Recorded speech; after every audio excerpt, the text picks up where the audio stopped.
তুমি স্বীকার করলেও মরে যাবা, স্বীকার না করলেও মরে যাবে। চোখ বন্ধ রাখলেও কবরে যাইতে হবে, চোখ খোলা রাখলেও কবরে যাইতে হবে।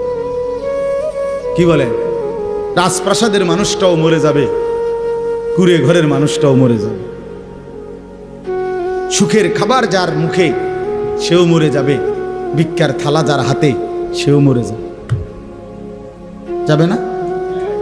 তো যেটা নিশ্চিত অনিবার্য বাস্তবতা, যে মৃত্যুকে আড়াল করার, অস্বীকার করার, পাশ কাটার কোনোই ব্যবস্থা নাই, কোনোই ব্যবস্থা নাই। না না ক্ষমতা দেখাইয়া, না কাইন্দা কাইটা, কোনো সিস্টেম নেই।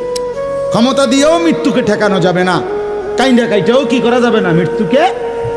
যেটা নিশ্চিত সেটাকে ভুলে যাওয়া কেন ভাই?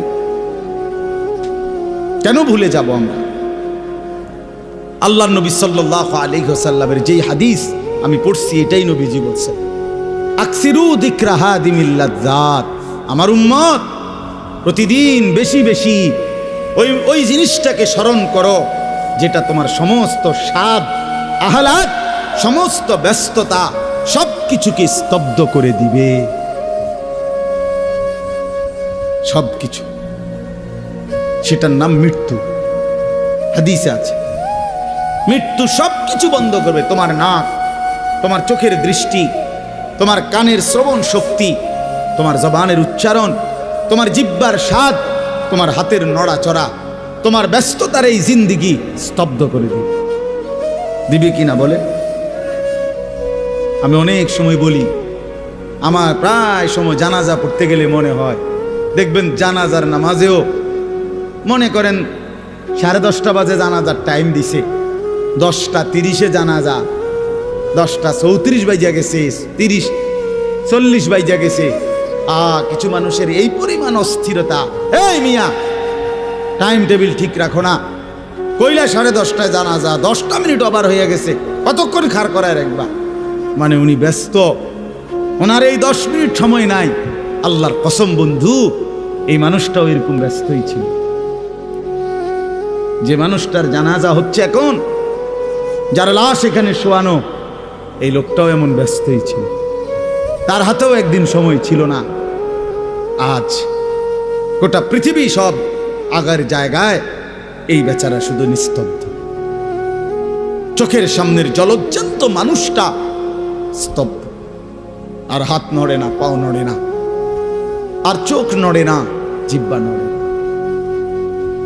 এই জন্য দুনিয়ার এই ব্যস্ততার ভিতর দিয়ে আমরা যদি মনে করি যে আমি শুধুই দুনিয়া, ভালো মন্দ, লাভ লোকসান, চাওয়া পাওয়া, প্রাপ্তি অপ্রাপ্তি, মনের চাহিদা পূরণ, সবকিছু শুধু দুনিয়া ভাইয়া, বাবা তো আখিরাত কার জন্য? কবর কার জন্য? তাইলে নবীজি সাল্লাল্লাহু আলাইহি সাল্লাম কাকে তাইলে আখিরাত বুঝাইতে চাইছেন? আল্লাহর কোরআন এমন কোন সূরা নাই, কোরআন শরীফের 114টি সূরা, 114টি সূরার এমন কোন সূরা নাই, এমন কোন রুকু নাই কোরআনে যেখানে আখিরাতের কথা, পরকালের কথা আলোচনা নাই। এই পরিমাণ আল্লাহ তাআলা আখিরাত, আখিরাত, পরকাল, পুনরুত্থান, হাসরের মাঠ, এগুলো আল্লাহ তাআলা এতবার বলছেন, অস্বীকার করার, পাশ কাটার কোনো সুযোগ নেই, কোনো সুযোগ নেই। কোরআন শরীফে আছে সূরা মুলকের মধ্যে, জাহান্নামী যখন চিৎকার করবে, জাহান্নামের ফেরেশতারা তখন বলবে, আলাম ইয়াতিকুম নাদির, এই নাফরমান, তোমারে কি কেউ কোনোদিন জাহান্নামের ভয় দেখায় নাই? ক্বালু বালা, সে বলবে হ্যাঁ, কদ জাআনা নাদির, আমার কাছে বহু ভয় প্রদর্শনকারী বান্দা এসেছিল। কত ইমাম, কত খতিব, কত আলেম, কত ওয়াইজ, কত বক্তা, কত পীর, কত মাশায়েখ, কত আউলিয়া, কত বুজুর্গ চোখের পানি ফেলে ফেলে বারবার বারবার আমার এই জাহান্নামের কথা বলছিল, কিন্তু ফাকাদ্দাবনা, আমি মিথ্যা মনে করেছি। ওয়াকুলনা মা নাযালাল্লাহু মিন শাই, আমি আরো বলছি এগুলো আল্লাহ বলে নাই, তোমরা মোল্লারা, মুন্সিরা তোমরা বানায়া বানায়া বলো। হ্যাঁ, অনেক বেত্তমিজ লোক আছে, ও আইতো না, হুজুররা যত কয় এত না, না ওরা জানে, ওরা আগেও একবার ফিডা খাইয়া আইছে, ওরা একবার ঘুরে আইছে হাসরের মাঠ, ওরা জানে যত কয় এত না। ও কইতে লাগলে সবাই কয়, ও বাড়াইয়ে কয়, মাইক ফাইলে কে না কয়। এই সমস্ত বিদ্রুপ আলেমদের কথাকে আপনি অবজ্ঞা করিলেন। আসলে তো আলেমদের কথা না, কথা যদি হুজুরের কথা হইতো তাইলে না হয় আপনি ফেলে দিতেন, কিন্তু জবানে না হুজুরের কথা, তো সরাসরি আল্লাহর কথা, তো রাসূলুল্লাহর, আল্লাহর, তো সে কথা প্রত্যাখ্যান করলেন কেন? আপনি আমার কথা, আমার ব্যক্তিগত যদি কথা হয় সেটা ফেলে দেন, কথা বোঝেন নাই। কিন্তু উলামায়ে কেরাম আপনাদেরকে নসিহতের মাধ্যমে নিজের ব্যক্তিগত হুজুরদের কথা বলে না, কথা বলেন না কেন? কার কথা বলে? আল্লাহর কথা বলে, রাসূলুল্লাহ সাল্লাল্লাহু আলাইহি সাল্লামের কথা বলে, তো সেটা বাদ দিলেন কেন? সেটা বাদ দিবেন। আমার ব্যক্তিগত কথা তো আপনাদের ধরতে বলি নাই, আমার ব্যক্তিগত কথা বলি, আপনারা দেখি গ্রহণ করেন কিনা বলেন। মনে করেন আমি কুমিল্লা ক্যান্টনমেন্ট থাকি, ময়নামতি সাহেবের বাজার, আমার মাদ্রাসা বাসা ওইখানে। তা আমি কুমিল্লা ক্যান্টনমেন্টে একটা বড় টাওয়ার আছে, গুমতি টাওয়ার। এই গুমতি টাওয়ারের নিচে আন্ডারগ্রাউন্ডে মুদি দোকান এবং তরি তরকারির দোকান। আমি প্রত্যেক দিন ওইখানে তরি তরকারি এবং মুদি যত মাল, এই যে পেঁয়াজ রসুন আদা তেল এগুলো এবং মাছ তরকারি, এগুলো ওই গুমতি টাওয়ার থেকেই সবসময় কিনি। আপনারাও সবাই নিয়ত করেন ইনশাআল্লাহ এখন থেকে সবাই কুমিল্লা ক্যান্টনমেন্ট গুমতি টাওয়ার থেকেই তরকারি এবং চাল ডাল তেল কিনবেন, বলেন ইনশাআল্লাহ।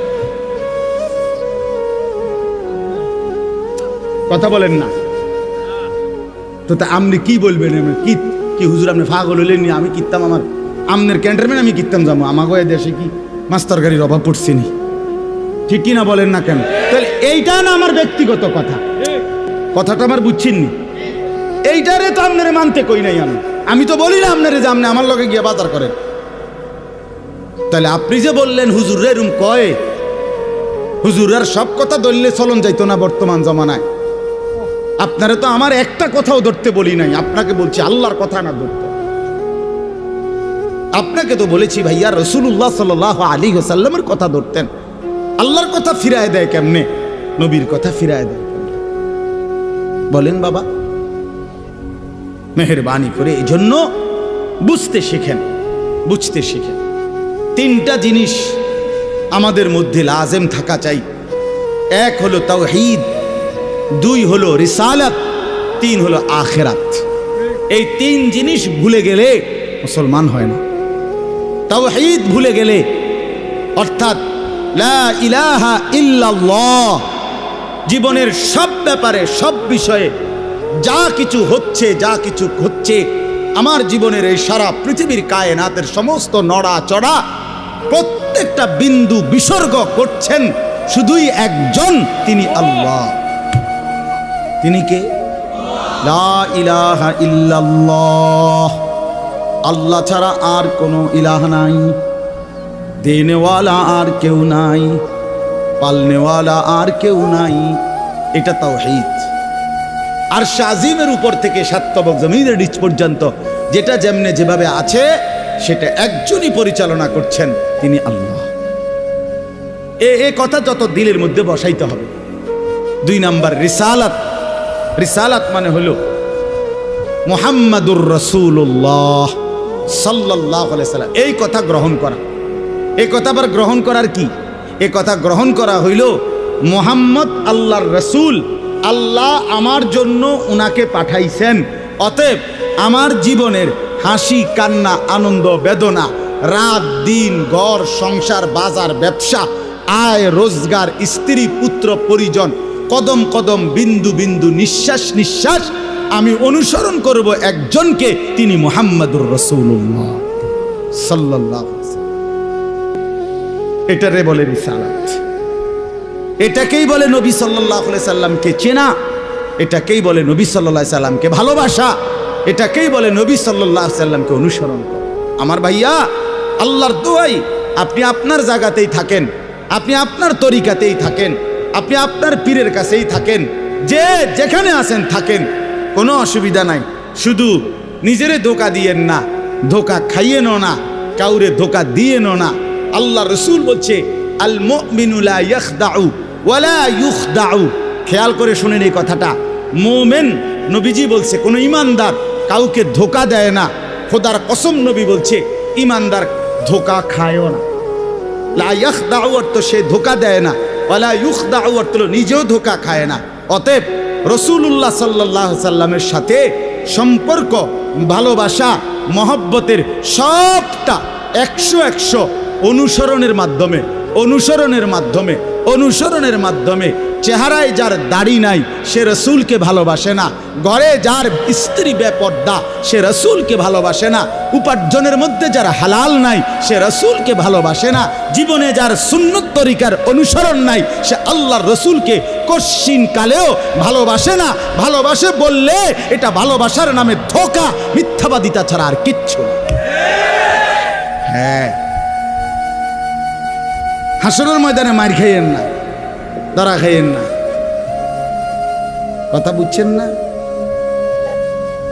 এখানে গাছ জোর দেখাইয়া হয়তো আমনে চিৎকার দিয়া, হুঙ্কার দিয়া, এই কইয়া সেই কইয়া, খাইয়া দাইয়া, বিরানিয়ে খিচুড়িয়ে মিল্লা পার হইয়া গেলেন আর কি। কিন্তু কবর আখেরাত এত সুধান। আখেরাত হাসরের মাঠ মামুর বাড়ি না, হাসরের মাঠ নানার বাড়ি না, আমনের সাসার শ্বশুর বাড়ি না। হাসরের মাঠ সেই মাঠ ১৬ লক্ষ আম্বিয়া, আদম থেকে মুহাম্মদ সাল্লাল্লাহু আলাইহি সাল্লাম পর্যন্ত সমস্ত নবী রসুল যে মাঠের ভয়ে আল্লাহর কাছে দিবানিশি কাঁদছেন, সেই মাঠের নাম হাসরের মাঠ।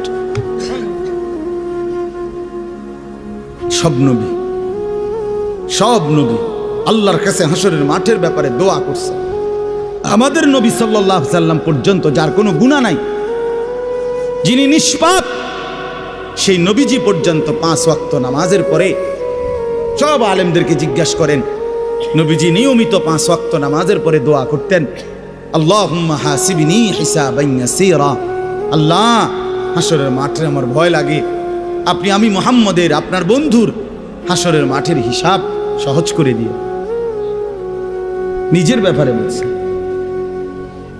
এই জন্য বাপ রাগ হইয়েন না।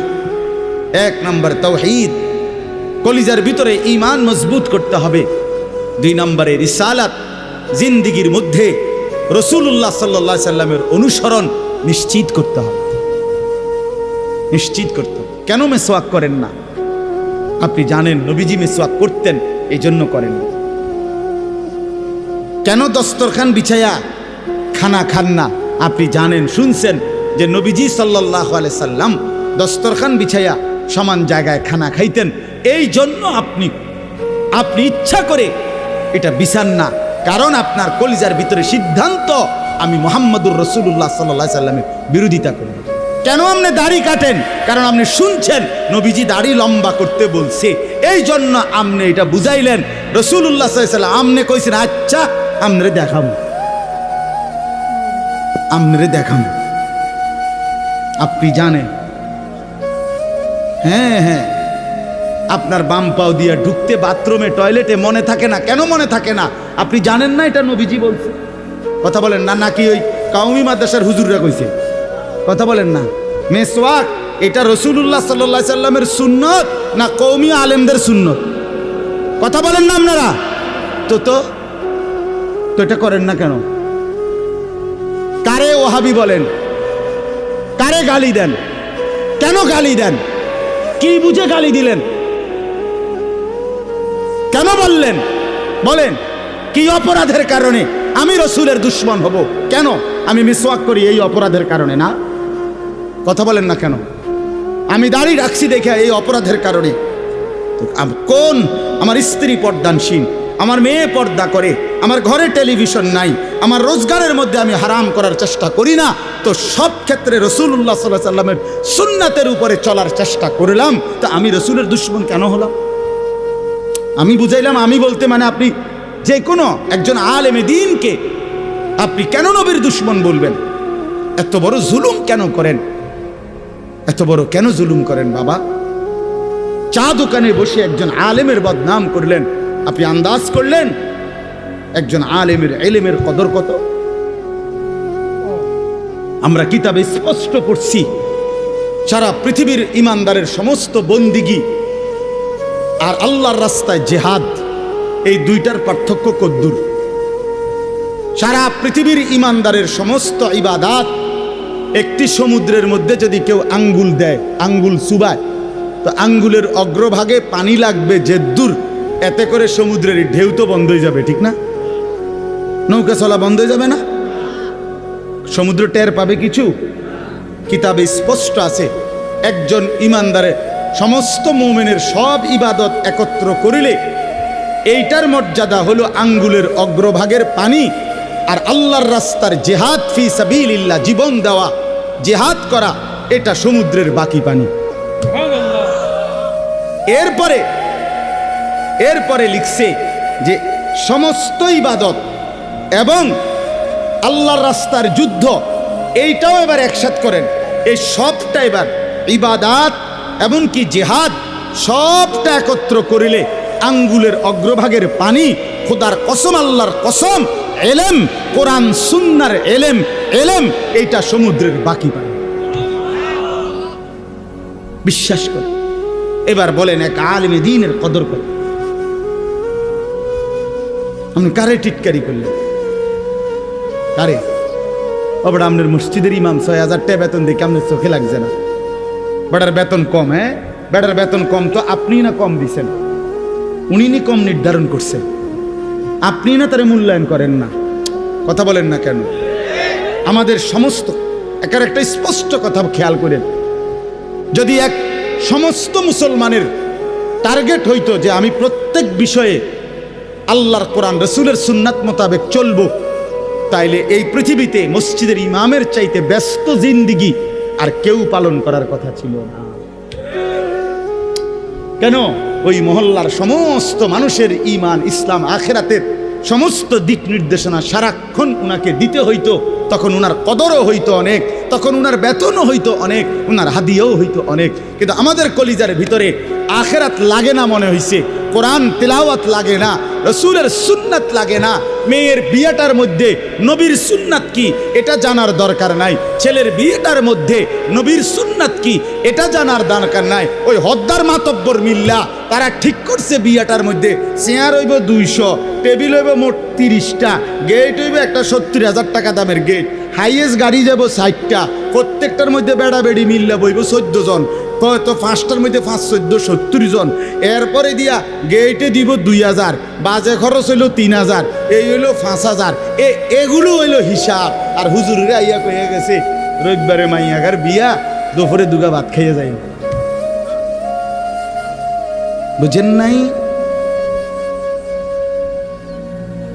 কিন্তু যদি সে জানতো যে রাসূলুল্লাহ সাল্লাল্লাহু আলাইহি সাল্লামের 4টা মেয়ে নবী বিয়ে দিছেন, আমি সেভাবে রাসূলের মেয়ে যেভাবে বিয়ে দিছেন আমি আমার কন্যাকে সেভাবে বিয়ে দেব, তাইলে তো ইমাম সাহেবের কাছেই উনি আগে আসতো, ঠিক কিনা বল?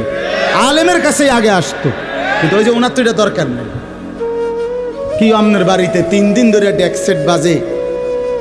হ্যাঁ হুজুর, আসলে কিতা করবো, শরম দিয়ে না, ফোলাইনে আউশ করছে, ফোলাইনে শখ করছে। হায় রে আল্লাহ, হায় মুসলমান, এইভাবে রাসূলুল্লাহ সাল্লাল্লাহু আলাইহি সাল্লামের হুকুমকে, সুন্নাতকে গলা টিপে হত্যা করলেন। নবীজি নিজে বলছে না, আপনারা কতবার শুনছেন, নবীজি বলছে বিয়ে আমি রাসূলের সুন্নাত, বলছি কিনা বলেন? আবার বলেন বলছি কিনা?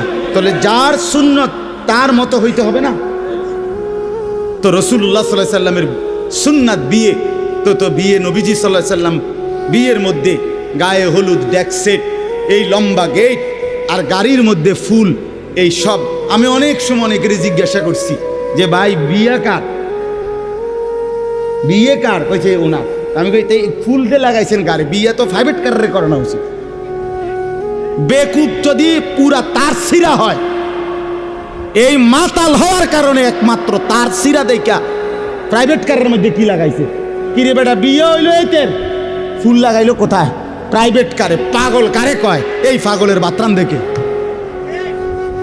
বলেন আপনারা, চাচা আপনারা বলেন, এটা বিবেক নি কথা। কি বিয়ে করে এতে ফুল লাগায় প্রাইভেট কারের? বলদ নি আমনে, এর থেকে বড় বলদ আর কি?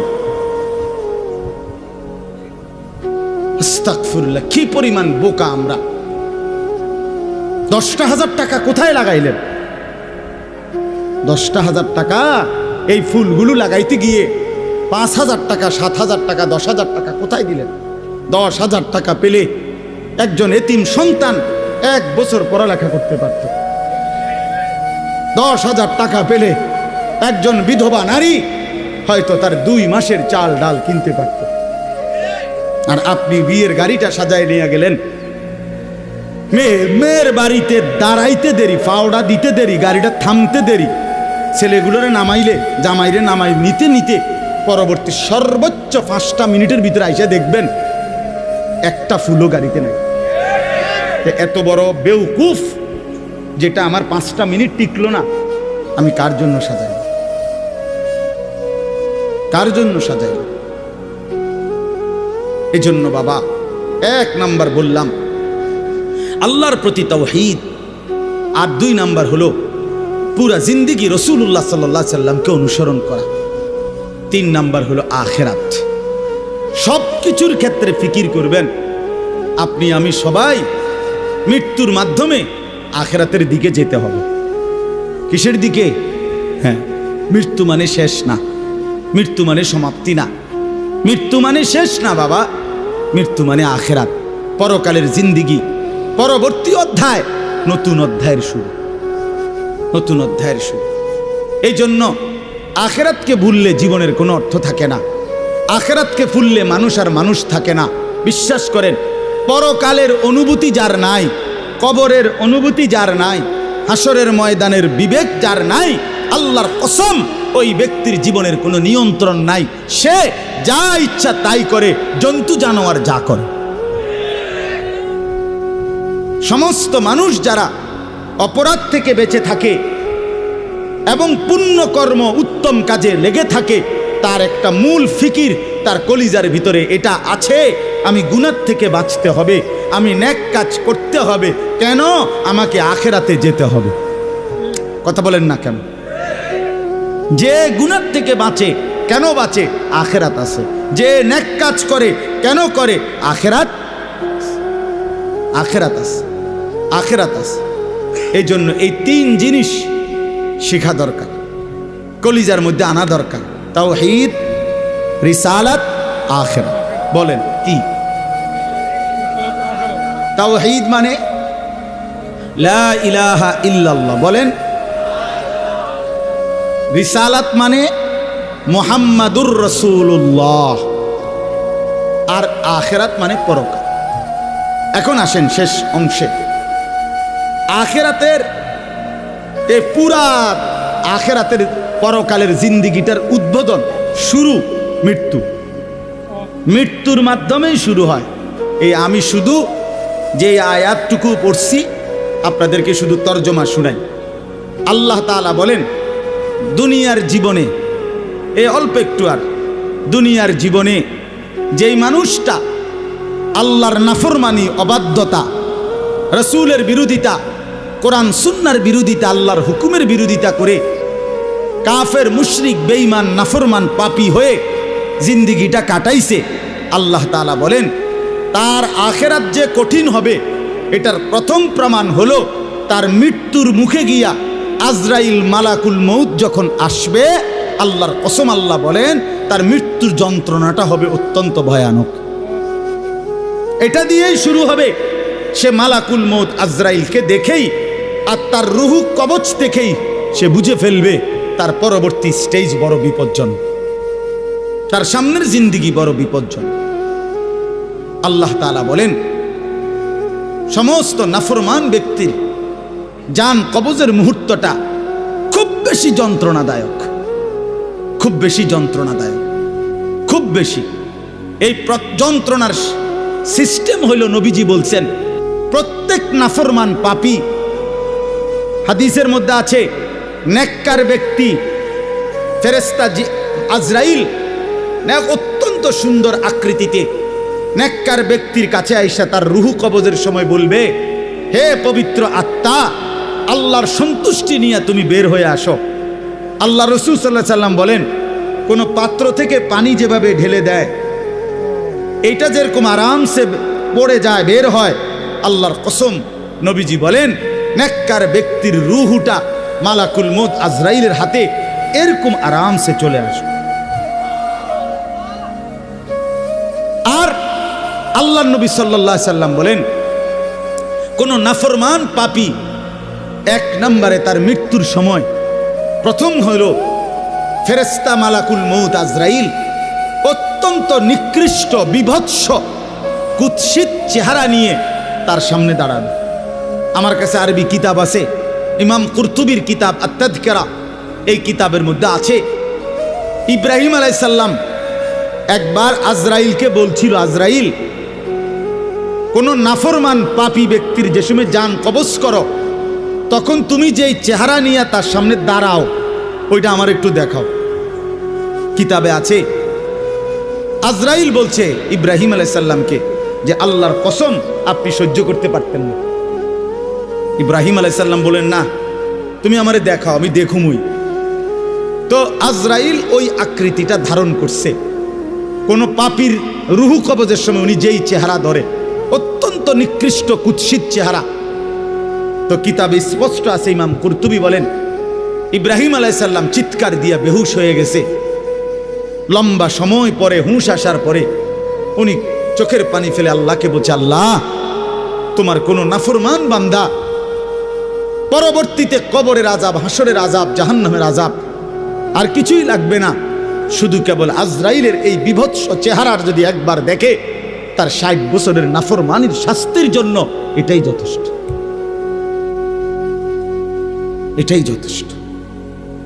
আল্লাহ নবী সাল্লাল্লাহু আলাইহি সাল্লাম বলছেন, কোরআনে আল্লাহ বলছেন এই মালাকুল মউত আজরাইল যখন কোন পাপী নাফরমানের জান কবজ করতে আসবে তে প্রথম এই কলিজাটার ভেতর থেকে যে রুহু আছে, এই কলজার ভিতরে কলবের ভিতরে যে রুহ, এই রুহুটা ধরে টান মারবে যখন, একটা টানে কলিজাটা ছিঁড়া, রুহুটা ছিঁড়া এই কণ্ঠনালী পর্যন্ত চলে আসবে। কাল্লা ইযা বালাগাতিত তারাকিয়া, কাল্লা ইযা বালাগাতিত তারাকিয়া।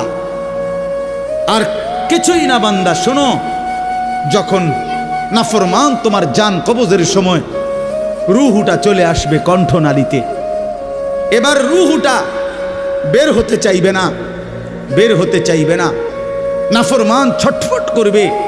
আর ফেরেশতা আজরাইল, ফেরেশতা ছিঁড়া বিরা কোনো জিনিসকে, কোনো ধারালো লোহা, শিক, এটা যদি আগুনের মধ্যে, আপনার আগুনে পোড়ানো জিনিসের মধ্যে টান দেয় তাইলে যেরকম ছিঁড়া ভিড়া আসে, আল্লাহর কসম আল্লাহ রাসূল বলছে আজরাইল যখন রুহু ধরে আবার টান মারবে তো সমস্ত দর শরীর ছিন্ন ভিন্ন করে এই রুহু বের করে আনবে। ওয়াকিলা মান রাক, আল্লাহ বলে আশপাশের মানুষগুলো তখন বলবে ওই লোকের ছটফটানি দেখা, হায় তাকে বাঁচাবার জন্য কোনো ওজা ডাকো, বৈদ্য ডাকো, ডাক্তার ডাকো, কবিরাজ ডাকো, কে আছো তাকে চিকিৎসা করবে, ডাকো না, আনো না, অত ভীষণ ছটফট করছে।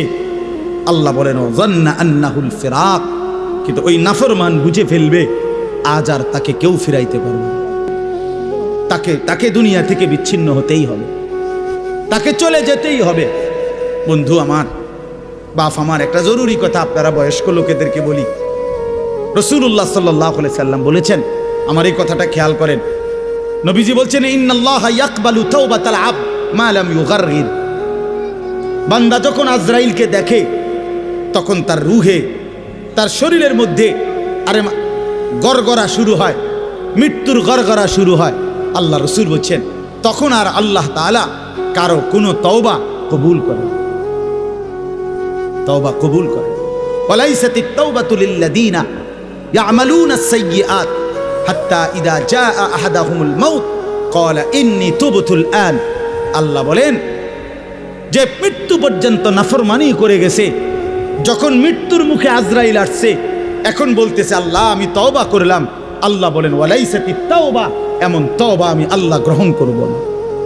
আমরা অনেক সময় 90 বছরের বুড়া, 70 বছরের বুড়া মিয়া একদম লম্বা হইয়া সোজা হইয়া গেছে, এবার দম টাইনতে আছে লম্বা কইরা। এই সময়ে গিয়া 200 টাকা হাদিয়া দিয়া হুজুরে আনছে, হুজুর তোবাটা ফরাইয়া দেন, আব্বারে ব্যস্তটা বুঝ করে দেন, ধরেন এই 200 টাকা। কি তওবা করাবে হুজুর? হুজুর এখন ওনার কোনো এহসাস অনুভূতি আছে? কথা বলেন না কেন? উনি জানে কিছু কি বলতেছে, কি তওবা করাইলেন? কিসের তওবা? কিসের তওবা এটা? কিসের তওবা? গুনাহ করলেন আপনি, আপনার ফরামু বুঝি আমি? হ্যাঁ, আপনার গুনাহ আপনি না জানেন। এই জন্য আল্লাহ কোরআনে বলছেন, ওয়াল্লাযীনা ইযা ফাআলু ফাহিশাতান আও যালামু আনফুসাহুম যাকারুল্লাহ। আল্লাহ বলে, বান্দা শোনো, জীবনভর যদি গুনাহ করো, নাফরমানি করো, জুলুম করো, নাফরমানি করো, কিন্তু আমার যেই বান্দা গুনাহ করবে অথবা নাফরমানি, অশ্লীলতা, বেহায়াপনা করে, আল্লাহ বলেন যদি সাথে সাথে আমি আল্লাহকে মনে করে, অতঃপর ফাস্তাগফারু লিযুনুবিহিম, আমি আল্লাহর কাছে নিজের গুনাহের জন্য মাফ চায়, ওয়া মান ইয়াগফিরুয যুনুবা ইল্লাল্লাহ, বুঝে শুনে দিল থেকে বলে আল্লাহ আপনি মাফ না করলে মাফ করবে কে? ওয়ালাম ইউসিররু আলা মা ফাআলু ওয়া হুম ইয়ালামুন, আর আল্লাহকে বলে আল্লাহ এই গুনাহ আমি ছেড়ে দিলাম, ওয়া হুম ইয়ালামুন, জেনে বুঝে এমন নাফরমানি আর করব না, মাফ করে দেন। খোদার কসম আল্লাহ বলেন, বুঝে শুনে আমার বান্দা যদি গুনাহ ছেড়ে দিয়ে আর করবে না ওয়াদা দিয়ে, আমি আল্লাহর কাছে চোখের পানি ফেলে মাফ চায়, এবার গুনাহ যদি আসমান পরিমাণও হয়, আমি আল্লাহ ওয়াদা করলাম বিনিময়ে পুরা মাগফিরাত দিয়ে দেব। উলাইকা জাযাউহুম মাগফিরাতুম মির রাব্বিহিম, পুরা মাফ। যে শর্ত হইল বান্দা আর করবা না, ওয়াদা দিতে হবে, গুনাহগুলো ছেড়ে দিতে হবে। আমনের কলজার ভিতরে হইল আমনে কোনো সুদের টিয়া ছাড়তেন না, আমনে কোনো বিড়িখানা ছাড়তেন না, আমনে কোনো সাদওয়ানের টেলিভিশন সাউন্ড বন্ধ করতেন না, আমনে হুজুরের লগে যে ডোলেন আস্তাগফিরুল্লাহ রাব্বি, আমনে কীর্তন লরেন, আমনের পকেটে দে বিড়ি, আমনের লেগে দে সাদওয়ানে টেলিভিশন লইয়া বইয়া রয়েছে দোকানদার, আমনে লরেন কীর্তন, কি এর তওবা করেন কার কাছে? আল্লাহ বুঝে না? কথা বলে না? হ্যাঁ, আল্লাহ জানে না? এটারই নি কয় তওবা। টেলিভিশনের দিকে চাইয়া চাইয়া কয় তোবা তোবা তোবা তোবা। আহারে কিতারে বাবা রে, দেশটার মধ্যে কি শুরু হইল? আপনি যেটি চাইতে আছেন এটি শুরু হয়েছে। আস্তাগফিরুল্লাহ, আস্তাগফির। এজন্য বাবা জওয়ান হন, বৃদ্ধ হন, গুনাহ ছাড়তে হবে এখন। কখন বলেন? ওই বাবা বলেন না কখন? এখন এখন এখন, আজ। গুনাহ করলেন যখন, ছাড়বেন তখন। দিল, দিমাগ, আকল, হুঁশ আছে যখন, এটা মনে রাখে। আল্লাহ তাআলা বলেন, ওয়াযান্না আন্নাহুল ফিরাক, আশপাশের লোকজন তো ডাক্তার কবিরাজ লইয়া ডাকাডাকি করছে, কিন্তু সে বুঝে ফেলছে তাকে দুনিয়া থেকে আলাদা হবে, আর থাকতে পারবে না। ওয়ালতাফাতিস সাকু বিসাক, আল্লাহ তাআলা বলেন ভয়ে আর আতঙ্কে নাফরমান পাপী জান কবজের সময় তার দুইটা পাও মিলাইবার মতো ক্ষমতাও আর তার থাকবে না। পায়ের দুইটা গোসা, গোড়ালি, এইটা পর্যন্ত কুদুর লাগানো অথবা সরানো এই ক্ষমতাটাও থাকবে না। এতটা ভয়ে আতঙ্কে পাও নিয়ে পড়ে থাকবে যে পায়ের গোসা, গোড়ালিটা পর্যন্ত নাড়াইতে পারবে। ইলা রব্বিকা ইয়াউমা ইদিনিল মাসাক, আর এই অবস্থাতেই তাকে আল্লাহ তাআলার কাছে পৌঁছতে হবে। কার কাছে বলেন না? এবার দেখেন এই কথাটা ছেলেরা তোমরা শোনো, শুনো, চাচারাও শোনেন, নওজোয়ান তোমরাও শোনো। 4টা আয়াতে কোরআনুল কারীমে আল্লাহ বলছেন, মোট 4 জায়গায়, যে আল্লাহ বলছেন মৃত্যুর যন্ত্রণা নাফরমানের অত্যন্ত কঠিন। এই জান কবজের সময় একেবারে সব ছিঁড়া লাবে। তো এইটা আল্লাহ বলছেন মৃত্যুর যন্ত্রণা সবচেয়ে বেশি কঠিন, যে মৃত্যুর রুহু কবজের এটা কার হবে, কার জান কবজের সময় যন্ত্রণা হবে কঠিন। আল্লাহ বলছেন ফালা সাদ্দাকা ওয়ালা ইলা রব্বিকা ইয়াউমা ইদিনিল মাসাক ফালা সাদ্দাকা ওয়ালা সাল্লা। কেন মৃত্যু যন্ত্রণা হচ্ছে, কেন তার রুহুটা ছিঁড়াবিরা নিতেছে? আল্লাহ বলেন কারণ হলো আমার এই নাফরমান বান্দা এক নম্বরে আমি আল্লাহর কথায় বিশ্বাস করে নাই, দুই নম্বরে ওয়ালা সাল্লা 5 ওয়াক্ত নামাজ আদায় করে। এই জন্য আমি আল্লাহর কসম দিয়ে হাত জোড় করে বলি, ভাইয়া আমার, বন্ধু আমার, ছেলেরা আমার, তোমরা যারা নামাজ পড়ো না, আল্লাহর কসম কবর, হাসর, আখিরাত, মিজান তো কষ্ট হবেই, মৃত্যুর মুখে তোমাদের রুহু কবজের সময়ও ভীষণ কষ্ট হবে, কষ্ট পাইবা, খুব বেশি দিন না। ফালা সাদ্দাকা ওয়ালা সাল্লা ওয়ালাকিন কাযাবা ওয়া তাওয়াল্লা। আল্লাহ বলেন বরং সে আমার কথা মিথ্যা মনে করেছে, আর আমি আল্লাহর হুকুম থেকে মুখ ফিরাই নিছি। আমি ডাকি এদিকে, সে যায় ওইদিকে। আজান হয় মসজিদে, নাফরমান যায় বাজারে। মসজিদে জামাত চলে, নাফরমান চা দোকানে বসে বসে গপ মারে। হ্যাঁ, ওয়ালাকিন কাযাবা ওয়া তাওয়াল্লা। এরপরে আরো সাংঘাতিক কথা বলছে আল্লাহ, সুম্মা যাহাবা ইলা আহলিহি ইয়াতামাত্তা। আল্লাহ বলেন আমারে তো বিশ্বাস করে নাই, নামাজ পড়ে নাই, আমি আল্লাহর হুকুম থেকে মুখ ফিরায় নিছে, অথচ বউ বাচ্চা সংসারের মধ্যে গর্ব আর অহংকারের মধ্যে চলাফেরা করছে। অর্থাৎ এই যে নামাজ পড়ে নাই, হালাল খায় নাই, এইটা নিয়ে একটু লজ্জিত বিব্রত অনুভূতিটুকুও নাই, বরং বউ বাচ্চার মাঝে ফুর্তি করছে। বাবা বাবা, বুঝেন নাই? টাকা আনছে সুদের, কিন্তু কথাবার্তার স্টাইলে বোঝা যায় এটা যে গুনাহ, পাপ, ওনার বিবেকের মধ্যে ওইটা নেই। রোজগারটা যে হারাম, টাকাটা যে ওজনে কম দেওয়া টাকা, টাকাটা যে কিস্তির টাকা, টাকাটা যে সুদের টাকা, টাকাটা যে অবৈধ রোজগার, এটা যে অন্যায়, এইটাও তার বিবেকে নাই। বউ বাচ্চা নিয়ে এভাবে ফুর্তি আনন্দে আসে, মনে হয় যেন পাপগুলোকে তার আর পাপই মনে হয় না, অপরাধগুলোকে আর অপরাধী মনে হয় না। এইবার আল্লাহ শেষ বললাম, আল্লাহ বলে এমন নাফরমান বন্দার জন্য আউলা আলাকা ফাআউলা, হে বান্দা তোমার জন্য দুর্ভোগ, তোমার জন্য দুর্ভোগ, সুম্মা আউলা আলাকা ফাআউলা। আবারও বলছি, আল্লাহ বলে তোমার জন্য দুর্ভোগ, তোমার জন্য দুর্ভোগ, 4 বার বলছেন, 4 বার। তোমার জন্য লাঞ্ছনা, তোমার জন্য লাঞ্ছনা, তোমার জন্য লাঞ্ছনা, তোমার জন্য লাঞ্ছনা। কয়বার? তোমার জন্য কষ্ট, কষ্ট, কষ্ট, কষ্ট, তোমার জন্য দুর্ভোগ, দুর্ভোগ, দুর্ভোগ, দুর্ভোগ। এই 4 বার বললেন কেন? তাফসীরের মধ্যে লিখছে, একবার জান কবজের সময় দুর্ভোগ, 2 নম্বরে কবরে দুর্ভোগ, 3 নম্বরে হাসরের ময়দানে দুর্ভোগ, 4 নম্বরে জাহান্নামে দুর্ভোগ। কয়টা হইল? জান কবজের সময় কষ্ট পাইবা, কবরে কষ্ট পাইবা, হাসরের ময়দানে কষ্ট পাইবা, জাহান্নামে কষ্ট। কয়খানে? আয়াহসাবুল ইনসানু আন ইউতরাকা সুদান। আল্লাহ বলছে মানুষ তুমি কি ভেবেছো আমি তোমারে এমনি এমনি ছেড়ে দেব? হ্যাঁ, কি ভাবছো বান্দা?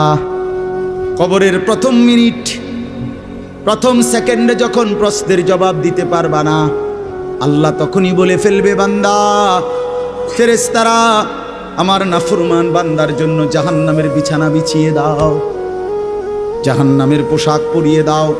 ফাআফরিশুহু মিনান নার ওয়ালবাসুহু মিনান নার ওয়াফতাহু লাহু বাবান ইলান নার। জাহান্নাম বরাবর দরজা খুলে দাও। আল্লাহর নবী বলেন, ফেরেশতারা যখন নাফরমানকে জাহান্নামের মধ্যে রেখে চলে যাবে, আরে কবরের মধ্যে রেখে চলে যাবে, কবরের ডান পাশের মাটি একটা চাপ দিবে, বাম দিকে চলে যাবে, বাম দিকের মাটি ডান দিকে চলে আসবে। আল্লাহর নবী বলেন, হাত্তা তাখতালিফা আদলাউহু, ডান পাশের হাড্ডি পাজর ভাঙ্গা চুরচুর হয়ে বাম দিকে চলে যাবে, বাম পাশের হাড্ডি পাজর ভাঙ্গা বন্ধু ডান দিকে চলে আসবে। প্রথম মিনিটেই হাড্ডির শরীর চুরচুর হয়ে যাবে। আল্লাহ ছাড়বে না, আমারেও না আপনারেও না, বিশ্বাস করুন। দুনিয়া আল্লাহ তাআলা তো শাস্তির জায়গা না। আল্লাহটা বলছে তো আমি এটা শাস্তির জায়গা না, এটা পরীক্ষার জায়গা। কথা বোঝেন নাই? দুনিয়া কিসের জায়গা? এই জন্য ছাড় দেই না। আমি যদি ডেইলির ফিডে ফিরতাম তো তুমি তো মাথা টিকতা না। আজকে যারা নামাজ পড়ে নাই, এখন যারা এশার নামাজ পড়ে নাই, মনে করেন এখন গিয়ে ঘুমাবে, তো ফেরেশতা যদি একটা লাথি মারে, আইয়া একটা কিচ্চা লাথি মারে যে গাদ্দার ওঠ, তো একটা লাথির লোকে তো 7টা মহাদেশ পার হইয়া যাবে। যদি একটা টানা চটকনা দেয় ঘাটটা বাড়াইয়া, কি হবে তখন? এই জন্য আল্লাহ কোরআনে বলছে, আমি যদি বান্দা নগদ শাস্তি দেই তাহলে তো ঘাড় সোজা কইরা একজনও চলতে পারবে না। আমি তো জমিনটাকে, পৃথিবীতে আমি আল্লাহ শাস্তির জন্য না, এটা বিচারের জায়গা না, এটা আমলের জায়গা, বিচারের জায়গা আলাদা। মালিকি ইয়াউমিদ্দিন। চলেন, রাত গভীরে, অনেক রাত হইছে, আমরা আপনাদের কাছে বলার চেষ্টা করলাম, নিজেরা ধাক্কাধাক্কি না করেন, বুঝতে শিখেন। এ হুজুররা কয় তো ভালোই, আসলে কথাটি ভালো বলছে, আমরা লাগিয়াই কইছে, কিন্তু পারি না। হ্যাঁ, পারি তো না।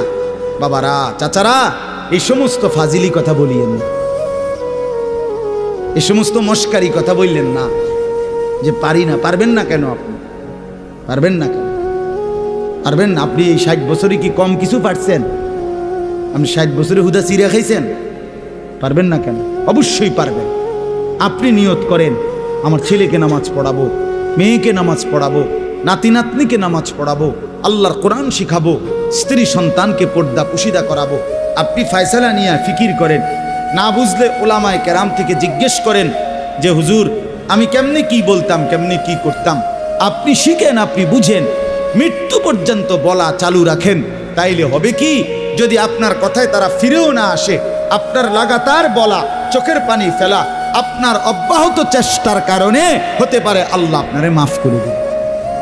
কিন্তু আপনি যে মাতেনও না, লড়েনও না, আপনি বইয়া বইয়া তারার লগে ভাত খান, আপনি আপেল খান, মালটা খান, গপ মারেন, খুশি, অথচ তারা নামাজ পড়ে না। এইটা কি ধরনের জিন্দেগি? আল্লাহ আমাদেরকে বুঝার তৌফিক দান করেন। যেই ছেলেরা আলহামদুলিল্লাহ আজকের এই মাহফিলের ইন্তজাম করেছো, ভাই তোমাদের কাছে আমার অনুরোধ, ভাইয়া নামাজ পড়ো। যুবক, আমার অনুরোধ এটা, নামাজ না পড়লে কোনো লাভ হবে না। যারা মাহফিল সাজিয়েছ, এবার জিন্দেগি সাজাও, নিজেকেও সাজাও। এত সুন্দর মাহফিল যাদের হাতে হয়েছে, তুমি কেন নষ্ট হইবা? তুমি বরবাদ হইবা কেন? তুমি মানুষকে ডাকলা আল্লাহর দিকে, নিজে দিলা না সেজদা, তো কি লাভ হলো ভাইয়া? কি লাভ হলো? এটা কেমন ইনসাফ হলো ভাই? এজন্য দয়া করে বাপ, প্রত্যেকটা যুবক ইনশাআল্লাহ আল্লাহর জন্য, দ্বীনের জন্য নিজেকে সুন্দর করে ইবাদত আমল না করলে হবে না। আগামী দিনে ইসলামের জন্য আরো কোরবানি লাগবে। অবশ্যই দেখেন, সারা পৃথিবীতে ইসলাম আর কুফরের যুদ্ধই শুরু চলছে। ইসরায়েল এবং ফিলিস্তিনের যুদ্ধ তেল নিয়া। কথা বলেন না কেন? তেল নিয়া, টাকা নিয়া, দিন নিয়া। ইসরায়েলের সাথে লেবাননের যুদ্ধ ঈমান আর কুফরের যুদ্ধ। কথা বলেন, সারা পৃথিবীর এই গোলযোগ বাড়তেছে। ঈমান আর কুফরের যুদ্ধ, ইসলাম আর বেঈমানের যুদ্ধ। অতএব এই যুদ্ধে যদি তুমি টিকতে হয় তো অবশ্যই তোমাকে সেজদাওয়ালা হইতে হবে। যে কপালে সেজদা নাই, তুই পারতা না। আমি সব সময় বলি ভাই, দুইটা স্লোগান মারন আর আল্লাহর জন্য জীবন দেওয়া এক কথা না। এজন্য নামাজ পড়ো, মোবাইলের নেশা ছাড়ো ভাইয়া, মোবাইলের নেশা কমাও, ব্যক্তিগত প্রয়োজনের মধ্যেই রাখো। একটু চেষ্টা করলে, হিম্মত করলে, যে মানুষ আজীবন লবণ দিয়া ভাত খাইতো, ডাক্তার নিষেধ করার পরে 20 দিন চেষ্টা করে সে এখন লবণ ছাড়াও ভাত খাইতে পারে। যে মানুষ আজীবন চিনি দিয়া চা খাইতো, ডাক্তার নিষেধ করার পরে এখন 20 দিন চেষ্টা করার পরে এখন সে চিনি ছাড়াও চা খাইতে পারে।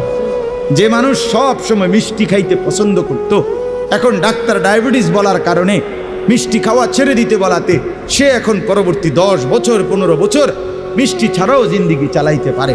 যে মানুষ বহুদিন বিড়ি সিগারেট খাইতো, কোনো আলেমে দ্বীনের কথা শুই না, হয়তো ছেড়ে দিছে, কিছুদিন কষ্ট হয়েছে, 20 দিন 50 দিন 1 মাস, কিন্তু এরপরে ঠিকই তার কাছে এটা সহজ হয়ে গেছে। তো ঠিক তেমনি ভাবে ইনশাআল্লাহ হিম্মত করিলে তুমিও গুনাহ থেকে বাইচা পাক্কা নামাজি হওয়ার যদি হিম্মত করো তো তুমিও পারবা, ইনশাআল্লাহ পারবা।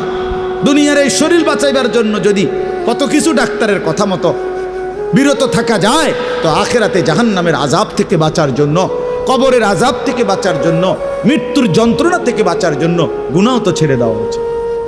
আল্লাহ আমাদেরকে তৌফিক দেন, কবুল করেন। আল্লাহ তাআলা আজকের এই সুন্দর মাহফিলের মধ্যে বরকত দান করেন। অনেক ওলামায়ে কেরাম আসছেন, আল্লাহ আপনাদেরকে হায়াতে তয়্যিবা আফিয়া দান করেন। চাচারা, বাবারা, মুরব্বীরা, বয়স্করা, আল্লাহ তাআলা আপনাদেরকেও আরো বেশি নেক আমলের তৌফিক দেন। আমার অনেক চাচা এখানে, চাচারা আমার হাত জোর করে অনুরোধ, আমি আপনাদের কাছে অনুরোধ করছি, আপনারা বিড়ি সিগারেট খাইয়েন না। আমার এটা অনুরোধ। রাসূলুল্লাহ সাল্লাল্লাহু আলাইহি ওয়াসাল্লাম বলছেন, এটা হাদিস, তাহহিরু আফওয়াহাকুম, তোমরা তোমাদের মুখ পবিত্র রাখো। বিশ্বাস করো, নবী সাল্লাল্লাহু আলাইহি ওয়াসাল্লাম জীবনে কোনোদিন কাঁচা পেঁয়াজ রসুনের গন্ধটাও পছন্দ করতেন না, কষ্ট হইতো নবীর। আপনি এই দুর্গন্ধওয়ালা মুখ নিয়া কেমনে সুপারিশের জন্য দাঁড়াইবেন? হাউজে কাউসারের পানির জন্য কেমনে দাঁড়াইবেন? নবী যদি জিজ্ঞেস করে, উম্মত মৃত্যুর দিন পর্যন্ত, শেষ পর্যন্ত বিড়ি সিগারেট আগুনের মধ্যেই ছিল, তখন বলে, এই জন্য অনুরোধ করলাম, বিড়ি সিগারেটের বদভ্যাস ছেড়ে দেন, চা দোকানের আড্ডা ছেড়ে দেন, টেলিভিশনে নাচ গান দেখা ছেড়ে দেন। যুবক ভাই, তোমরা নামাজ পড়ো, চরিত্রবান থাকো। পর্দার আড়ালের মা বোন যারা, তাদেরকে বলছি, আপনারা আপনাদের পর্দা, সতীত্ব, ইজ্জতের হেফাজত করেন। যে নারীর পর্দা নাই, যে নারীর সতীত্বের কদর নাই, যে নারীর মধ্যে হায়া লজ্জা নাই, পর্দার গুরুত্ব নাই, বিশ্বাস করেন, বিশ্বাস করেন, ওইটা কোনো বেটিও না, বেটির জাতন, এটা প্লাস্টিক। আসলে এটা প্লাস্টিক। হ্যাঁ, নারী বলে থাকে যার সত্তার ভিতরে নিজেকে আড়ালে রাখা, নিজেকে লুকিয়ে রাখা, পর্দায় রাখা, এইটা যার মধ্যে সৃষ্টিগতভাবে আছে সর্বদা, তারই নারী বলে। নারী বেহায়া, বেপর্দা, এটা কোনো বেডিয়ে না, বেডিয়ে না। এটা নারী কেমনে বেপর্দা হয়? নারী তো নারী। এই জন্য দয়া করে মা বোনদেরকে বলি, পর্দা পশিদার গুরুত্ব দিবেন। আল্লাহ তৌফিক দান করেন, আল্লাহ তাআলা কবুল করেন। সুবহানাল্লাহি ওয়া বিহামদিহি, সুবহানাকাল্লাহুম্মা বিহামদিকা।